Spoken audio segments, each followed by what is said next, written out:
여러분 안녕하세요. 반갑습니다. All-in-One 중앙영어. 자, 오늘은 291강입니다. 자, 그리고 월요일이기 때문에 오늘은 이제 어법 공부하는 날이에요.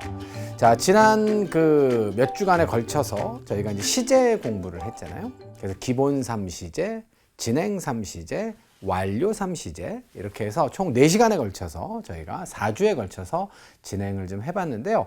자, 이제는 이제 뭐 우리가 이제 그 퍼즐로 치자면 시제 퍼즐 하나를 제자리에다 딱 갖다 붙인 거예요. 자, 새로운 퍼즐은 또 어떤 퍼즐일까요? 자, 오늘은 이제 저희가 가정법 이야기를 이제 시작을 하려고 해요. 자, 그러면 이제 자, 어떤 순서로 이제 공부할지에 대해서 한번 좀 살펴보도록 하겠습니다. 자, 일단은 가정이라고 하는 것의 개념이 뭐냐? 단순 조건은 뭐냐? 이런 개념 정리를 할 거고요. 언제나 제가 강조를 드리지만 어떤 일을 시작할 때는 개념 부분이 가장 중요한 것 같아요. 개념 부분을 깨끗하게 여러분들이 이해하고 계시면요, 그 이후에 진행되는 규칙과 법칙들은 아주 수월하게 이해하고 받아들일 수 있어요. 그런데 개념이 흔들리면 이후에 등장하는 법칙들도 복잡하고 뭔가가 꼬이게 마련이죠. 그래서 오늘도 1, 2, 3, 4번으로 구성되어 있는데 1번의 내용이 가장 중요할 것이다 라고 생각하시면 될 것 같고요. 자, 그러면 그렇게 개념이 딱 성립이 됐다. 단순 조건은 뭐고 가정은 뭐다가 성립됐으면 그 다음에 현재 상황에 대해서 단순 조건을 표시할 때는 어떻게 표시하느냐. 세 번째로는 똑같은 현재 상황인데 가정을 표시할 때는 무슨 법칙이 적용되느냐. 자, 이런 것들을 여러분들이 구체적으로 진행시켜 나가시면 되겠어요. 자, 그리고 당연히 이제 현재 상황에 대한 단순 조건과 가정이 있다면 과거 상황에 대한 단순 조건과 가정도 있을 거고요. 미래 상황에 대한 단순 조건과 가정도 있을 텐데, 자, 시간 관계상 오늘 20분 안에 저희가 다 그것들을 다 담을 수가 없습니다. 그래서 오늘은 현재 상황에 대한 이야기만 여러분들과 나누고 마무리를 하려고 해요. 강의가 종료되면 당연히 끝부분에는 마무리 퀴즈가 있겠죠? 퀴즈를 통해서 오늘 배운 내용들 다시 한번 확인해 보시면 되겠습니다. 자, 그러시면 가장 중요한 개념에 대해서 이야기를 좀 시작을 좀 해볼게요.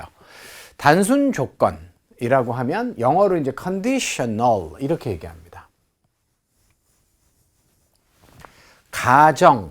가정법이라고 하죠. 근데 그 중에서 가정이라고 하는 부분은 뭐라고 하냐면 자, 저희가 subjunctive라고 이야기를 해요. 자, 사실은 단순 조건과 가정은요, 한 뿌리에서 나왔어요. 여러분들 if 알잖아요. if가 이제 조건을 나타내는 조건의 내용을 담고 있는 그런 부사절인데요. 그것을 두 가지로 나눠서 어떤 때는 우리가 단순 조건이라고 하고 어떤 라면은 우리가 가정이라고 해요. 자, 제가 세 가지의 예시를 여러분께 좀 드려볼 텐데요. 자, 한번 좀 이것이 가정인지 아니면 단순 조건인지를 여러분들이 판단을 한번 좀 해봐 주세요. 만약에 여러분들이 이거를 깔끔하게 전부 다 정의하실 수 있다면, 그죠? 자, 그렇다면 여러분들 이 두 가지의 차이를 정확하게 이해하고 계신 걸 거예요. 그런데 그렇지 않다면 오늘 이 강의를 통해서 단순 조건과 가정의 개념을 정확하고 깨끗하게 여러분들이 이해하실 필요가 좀 있습니다. 자, 첫 번째 예문으로 가볼게요. 자, 뒷부분은 다 뭐 빼고요. 만일 내가 새라면, 자, 이렇게 한번 제가 조건을 한번 제시해 봤어요. 제가 제시한 조건이 이게 실현이 가능해요? 불가능해요? 현대 과학에서 제가 갑자기 새가 될 수 있습니까? 될 수 없죠. 따라서 당신에게 날아갈 텐데 라고 하는 이 결과도 실현 가능해요? 불가능하죠. 그래서 이 조건은 지금 과학적으로 이거는 실현이 불가능하다라고 하는 의문감을 여러분들 가지셔야 돼요. 자, 두 번째 예문 한번 보실래요? 만일 그가 건강하다면, 이거 세 번째 예문하고 똑같아요, 여기가 지금. 자, 그런데 뒤에 뭐가 연결되어 있냐면 그 사람이 지금 현재 건강하면 아마 매일 아침 그 조깅을 하고 있을 거라고 생각해. 이렇게 여러분들이 이야기를 했습니다. 그러면 그 사람은 지금 건강할까요? 건강하지 않을까요? 두 가지 가능성이 다 있는 거죠. 그 사람이 건강하다면 매일 아침 조깅을 할 거야. 그런데 건강하지 않으면 매일 아침 조깅을 못 할 것이고, 이렇게 두 가지의 조건들이 존재하는 거예요. O와 X와 상황이 존재하는 겁니다. 하지만 내가 새라면 이라고 하는 이 조건은 무조건 X예요. 저건 5가 있을 수가 없어요. 내가 새가 될 수가 없으니까. 이해됐죠? 자, 세 번째 M은 똑같은데 한번 보세요. 뒷부분이 이렇게 됐어요. 그 사람이 만약에 지금 건강하면 매일 아침 조깅을 할 텐데, 에이, 어때요? 그 사람이 건강하지 않아요, 지금. 무슨 말인지 알겠죠? 그래서 팩트를 정확하게 우리가 추적해보면 위쪽의 문장은 팩트를 모르는 거예요. 그 사람이 건강한지 아닌지를 모르니까 건강하면 매일 아침 조깅할 거고 건강하지 않으면 안 할 거야의 두 가지 조건이 나오는 것인데 세 번째 문장은 그 사람이 만약에 건강하면 조깅할 텐데 건강을 잃어서 조깅도 못하고 참 안타깝다. 이런 얘기가 되겠죠? 자, 그래서 이것도 역시 마찬가지로 여러분들 X로 보셔야 합니다. 자, 여기에서 여러분들 이 두 번째 요 아이만 우리가 단순 조건이라고 하거든요. 그리고 나머지 1번과 3번은 우리가 가정이라고 이렇게 얘기를 해요. 그럼 똑같은 if 절 안에 어떤 내용이 나왔다라고 하더라도 요 절의 내용이 이런 경우에는 가정이고 이런 경우에는 단순 조건이란 말이에요. 자, 어때요? 뭐가 느껴지십니까, 여러분들? 자, 바로 실현 가능성이라고 하는 단어를 자, 떠올려 보세요. 요거는 실현 가능성이 있어요, 없어요? 없습니다.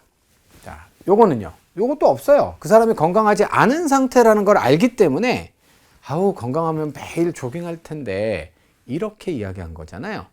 자, 근데 이건 어때요? 실현 가능성이 충분히 있는 거예요. 그럴 수도 있고 아닐 수도 있고. 자, 요런 것을 단순 조건이라고 이야기하고요. 자, 요거를 우리가 문법적인 용어로 가정이라고 이야기를 합니다.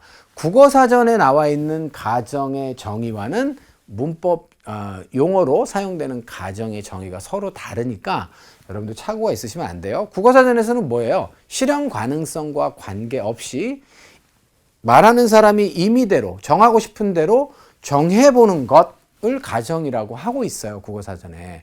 하지만 문법적으로는 그렇지 않아요. 실현 가능성이 낮거나 없는 그 조건을 가정이라고 합니다. 자, 개념 이해되셨죠? 자, 그럼 이렇게 정리해 볼게요. if절의 조건 내용이 실현 가능성이 있어요. 자, 그렇다면 그것을 우리는 단순 조건문이라고 부릅니다.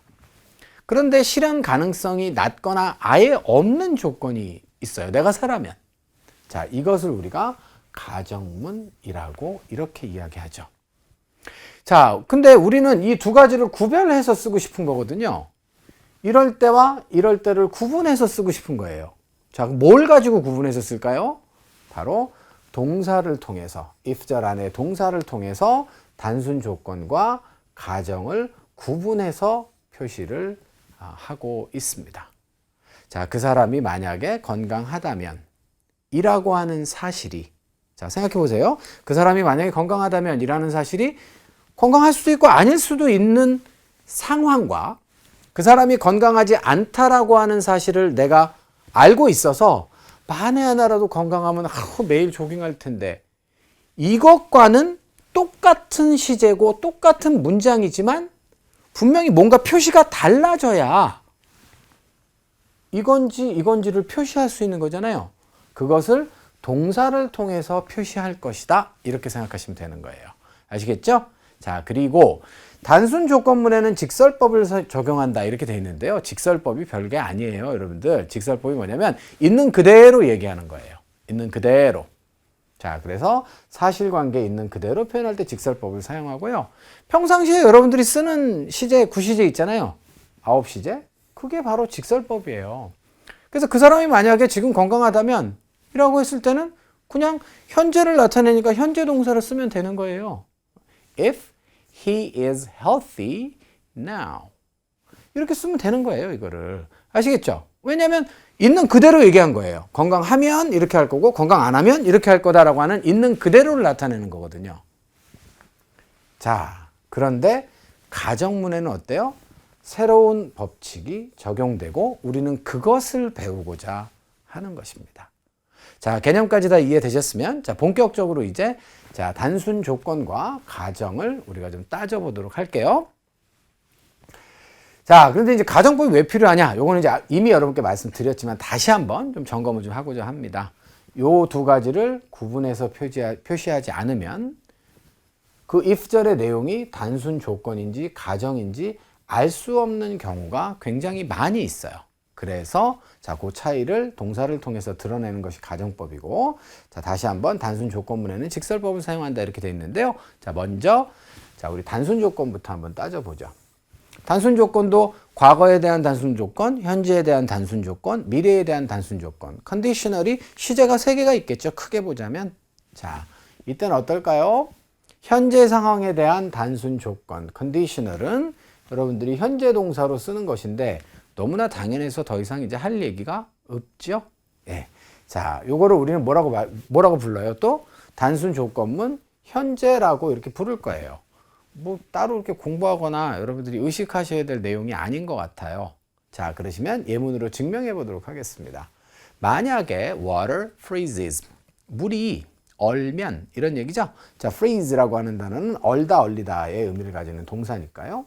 그런데 현재 동사로 썼어요. 그러니까 뭐예요? 물은 과거에도 얼었고 지금도 얼고 앞으로도 얼 가능성이 있는 거잖아요. 이건 규칙과 반복적인 일이에요. 그래서 현재를 기준으로 했을 때 이것은 하나의 사실, 팩트라고 보는 거죠. 만약에 물이 얼면 뭐 이런 얘기예요. 일반적 사실을 나타냅니다. 그러면 어떻게 될까요? 바로 it becomes a solid 이렇게 돼 있어요. 자, solid는 뭘까요? 자, 이것은 고체가 되겠습니다. 자, 고체가 되는 것이죠.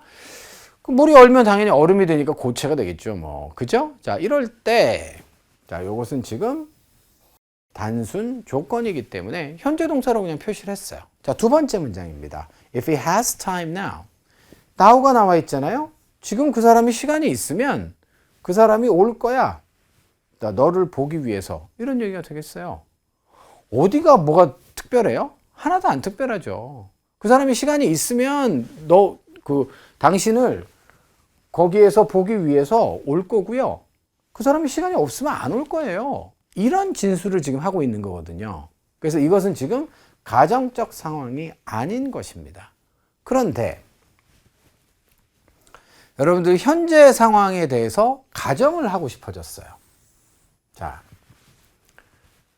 이때는요, 여러분들 현재 상황을 나타낼 때 현재 동사를 쓰고, 그러면 그 사람이 지금 시간이 없는데 만에 하나라도 있다면 그 사람이 너 보러 올 텐데, 에이, 걔 시간 없어서 못 온대.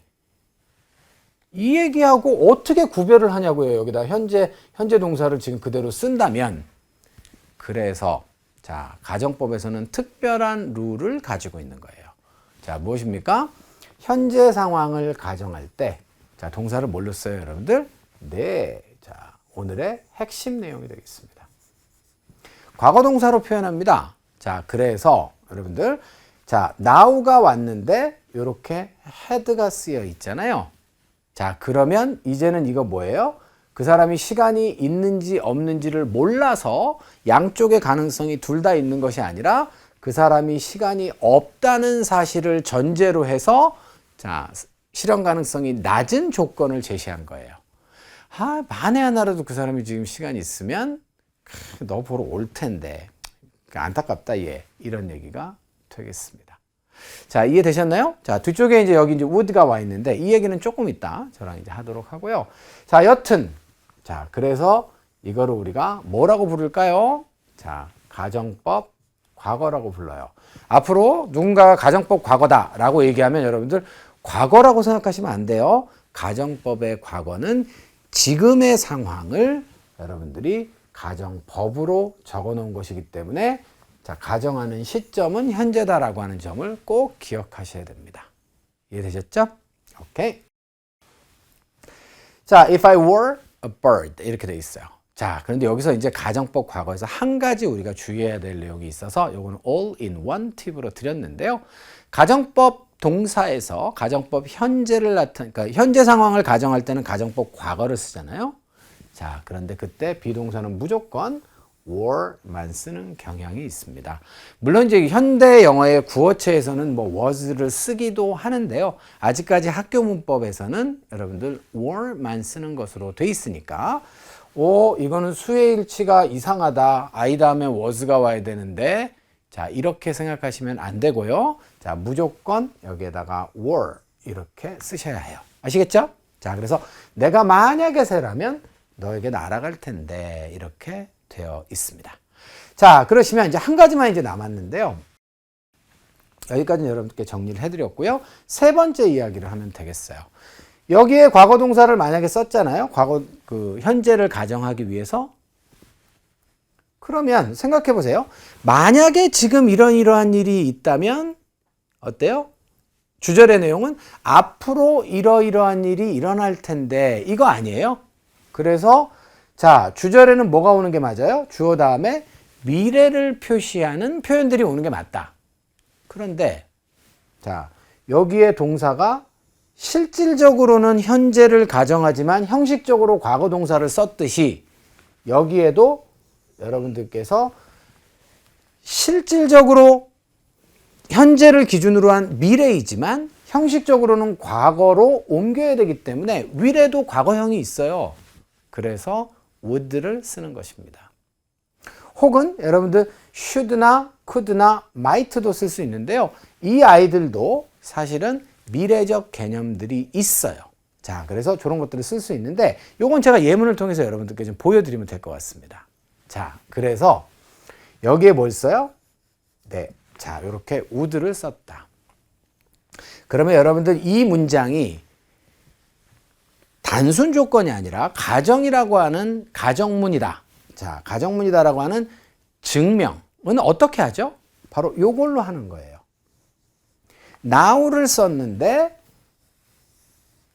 과거 동사가 왔다라고 하는 것은 자, 이것이 가정문이라는 얘기고요. 따라서 뒤쪽에 이 자리에 동사 형태를 골라라 라고 하면 would 플러스 동사 원형, should, could, might 플러스 동사 원형으로 가시는 게 맞아요. 이해되셨죠? 만약에 지금 내가 그 사람이 시간이 있으면 그 사람이 올 텐데 말이야. 이런 안타까움을 표시하는 거죠. 자, 그럼 should를 쓰면 어떻게 돼요? 그 사람이 만약에 시간이 있으면 와야 되는 건데 너한테 너를 보기 위해서 이런 얘기고요. could는요. 만약에 시간이 있으면 올 수도 있는데 그죠? 이런 얘기예요. 자, 그리고 마지막으로 요거는 올지도 모르는데 이런 얘기이기 때문에 would부터 시작해서 뒤쪽으로 가면 갈수록 이 조건이 만약에 주어졌을 때의 가능성 would부터 might까지 점점 낮아진다라고 생각하면 되겠어요. 그 사람이 만약에 시간이 있으면 너에게 올지도 모르는데 정도의 뉘앙스가 되겠습니다. 이해되셨죠? 자, 그러시면 마지막으로 이 문장까지 자, would가 오는 거 보고 확인하시고 끝내시면 되겠어요. 자, 여기까지 해서 오늘 강의 마무리 짓고요. 자, 그럼 퀴즈로 넘어가 보도록 하겠습니다. 현재 상황을 가정할 때 사용할 수 있는 거 뭐예요? 현재 상황을 가정하면 과거 동사로 써야죠. 자, 두 번째입니다. 현재 상황에 대한 단순 조건에서 사용하는 건 뭐죠? 그건 그냥 단순하게 직설법 쓰면 되는 거예요. 자, 3번입니다. 현재 상황을 가정할 때 비동사의 형태는 or만 쓴다 그랬죠? 자, 그래서 정답은 D번으로 쓰시면 되겠습니다.